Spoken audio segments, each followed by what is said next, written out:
J alternative. The planes were on their way home when High Command learned that a terrible mistake had been made. The terse, encrypted message stated that the bomb had been released as they flew past Yashiro and just before Hiroshima. It had exploded over water, and the sea had boiled into an awesome plume of cloud. Hiroshima itself was shaken, but untouched. Radio silence was broken. The Enola Gay and their company bombers were instructed to take the shortest route back. A squadron of B-51s was scrambled to intercept the flight and escort them back. When they landed, all aircrew were escorted under armed guard to separate cells. None were allowed to speak to anyone, and the interrogations were set to commence as soon as the Brigadier General reached Tinian. 2 days later, the brigadier had not arrived, but his orders did, and the aircrew were released. All except the crew of the Enola Gay. Their interrogation began until only the commander and the bombardier remained in prison. Japan surrendered the next day and Colonel Abel Adams flew in. He ordered the release of the two officers and flew back to report to the brigadier. He was promptly relieved of command and arrested. The transcript of his interrogation was declassified 75 years later. It is reproduced below. Officer in charge, OIC. State your name and rank. Colonel Adams. Abel Adams, Colonel, Operations Commander, 21st Bomber Command, United States Army Air Forces. OIC. On August 6, 1945, the mission to bomb Hiroshima was compromised. The bomb was released early over Hiroshima Bay. Investigations have confirmed that in the planning stages, you had mapped and set the final approach of the bombing run.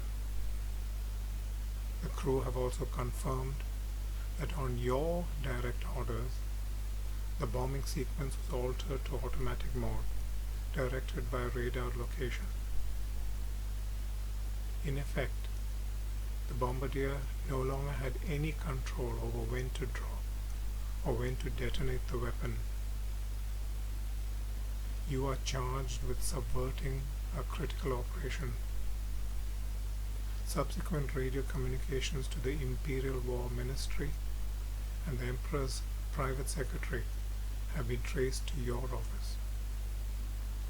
You are also charged with communicating with the enemy without official sanction. You may be tried for acting as an agent for the enemy. Explain your actions. Colonel Adams. You will be aware that I was military liaison to the Manhattan Project. I witnessed the test explosions and the debate amongst the scientists who developed the weapon. They shared with me the contents of the letter they had written to the President, urging a demonstration of its awesome power to the representatives of Japan. Some were investigated because of my reports, but they were all exonerated, partly because of my detailed testimony that confirmed their loyalty to our country. When the decision was made to proceed, I was reassigned to Bomber Command and transferred here. My experience as a strategist in air warfare and my role in the Manhattan Project were considered an ideal combination. OIC. Your background is well documented. Restrict your answers to the events that we are investigating. Colonel Adams. War is war. I knew this one weapon would shorten the war and save countless Allied lives, and countless more amongst the populations living under Japanese rule.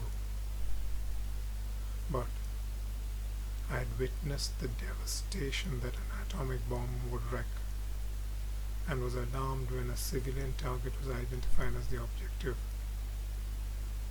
I decided that a demonstration of the weapon's power would save many lives on all sides. The officers planning the operation understood the rationale of an approach over open sea. They did find my orders for the bomb release strange, and there were quite a few questions. I eventually convinced them of the need for a fail-safe release system, regardless of whether the crew was injured or the bomb sites damaged. The air crews objected more forcibly, but they are trained to follow orders, and my reputation helped to swing the tide. The Brigadier General was reassured to note my constant presence in Tinian, directly overseeing the preparations. He knew nothing of my instructions and believed everything was going to plan. On the night before the operation, I gained access to the Enola Gay and adjusted the coordinates set for bomb release and the radar link. The tightest security was around the bomb before it was loaded early the next day. After that, the plane and its payload were sealed off to all other than the ground and air crews. In all of this, I acted alone. Oh, I see. Your actions are sufficient grounds for a court-martial. Your motives may have been misguided or naive, but I find that hard to believe of a veteran. However, your subsequent communications with the enemy suggest your active collaboration. You did not bother encoding it, and even if you had, we would have deciphered the message. Colonel Adams, I did not encrypt the message because I wanted it to reach the widest possible audience, besides those it was addressed to. Our intelligence briefings had informed us of the various factions within Japan's hierarchy at the highest levels. Many had wanted peace, while the fanatics prepared for overwhelming losses on both sides. Those who could decide, including, it seems to me, Emperor Hirohito, were conflicted or confused. Oh, I see. You seem to know a lot about the workings of Japan's inner circles. Too much for an ordinary colonel. Colonel Adams, our intelligence was good. Besides, the differences between the factions in Japan's high command were becoming increasingly apparent. Anything I could do to tip the balance in favor of peace, I would. I informed them that the bomb off Hiroshima was an example of many more that were coming their way if they did not agree terms. It seems to have worked, did it not? They have surrendered, and the second bomb was not required. Oh, I see. They were going to lose the war, and neither they or you seem to know that. I cannot understand. You are a decorated and highly respected officer. You have fought in both the European and Pacific theaters and have received multiple commendations. After Pearl Harbor, you had encouraged your son, an only child, to volunteer for the Doolittle raid. Your psychological report after your son's execution in China suggests that you would have had little sympathy for the Japanese. Your loyalty has never been questioned. What made you betray your country? How could you dishonor the sacrifice made by your son and so many others? Colonel Adams, I did not betray my country. Rather, I loved it enough to prevent it from committing a war crime. As for my son, I suspect he would have approved.